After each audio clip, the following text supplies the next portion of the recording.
Bonjour Ethan. Bonjour tout le monde. Bonjour Ethan. Tu roules à l'essence ou à l'éthane? Est-ce que ça t'intéresse ces nouveaux formats de compétition? 18 ans, Ethan. Non, moi ça m'intéresse pas personnellement. Alors c'est surtout quand c'est les équipes favorites, je regarde et je m'intéresse je reste vraiment attiré par la rencontre, vraiment attentif. Je reste attentif à la rencontre, mais ça change pas par rapport à avant. Et d'ailleurs justement, j'entendais quelqu'un parler des parents qui interdisaient à leurs enfants de voir la deuxième mi-temps.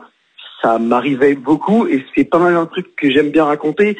C'est les moments où moi je me rappelle que quand on me disait de couper la radio à la mi-temps, de couper RMC à la mi-temps quand j'avais 8-9 ans et que il y avait le PSG qui jouait ou un tel autre club qui jouait, non, moi, je vais pas couper à la mi-temps parce que je reste intéressé par la rencontre et je vois pas pourquoi on devrait changer ça alors que ça marche très bien. Moi j'ai tous mes potes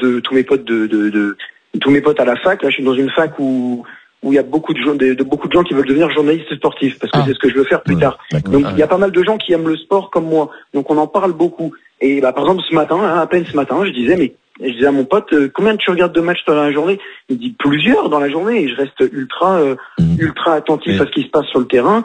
Je vais aussi sur mon portable de temps en temps. Mais voilà, l'amour du foot, on regardera les matchs de foot. Enfin, les vrais matchs, c'est. Merci Ethan. T'as l'air bien mûr et intelligent. T'es sûr que tu veux faire un journaliste sportif? Ouais, je veux bien faire un journaliste sportif. Après, juste pour ajouter un dernier truc, travaille bien avec moi, j'ai un avantage, c'est que je peux rester sur mon portable en écoutant quand même le match parce que moi, les images ne m'intéressent pas, je suis aveugle de naissance, donc les images ne m'intéressent absolument pas. Donc, Radio, moi, je peux écouter à la radio les commentaires en restant sur mon portable en même temps et en restant totalement attentif. Mais je sais par expérience que d'autres gens qui sont totalement voyants, pareil, quoi, ils restent attentifs sur le match, ils sont pas forcément sur leur portable. Quand tu regardes, tu t'imagines quand tu regardes un match de foot, comment ça se passe? J'arrive à imaginer de plus en plus, ouais. De plus en plus, ouais. Et parce que t'as été en situation de jouer pour te rendre un peu plus compte? J'ai fait du CC Foot vite fait en entraînement avec plusieurs parce que ça peut être intéressant pour vraiment te rendre compte de ce que c'est d'avoir un ballon au pied et de te rendre compte de la distance, tout ça, des buts et tout ça, c'est bien d'en faire, non?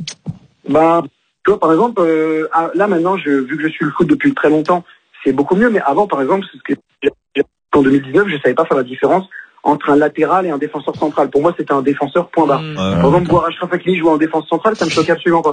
Maintenant, je sais faire la différence entre un latéral et un défenseur central. Je te rassure, moi je vois, mais je sais pas faire la différence toujours. Ce qui est bien dans ton malheur, c'est que t'es pas obligé de voir les prestations de Brendan Chardonnay, qui est défenseur central. Merci Ethan. Merci.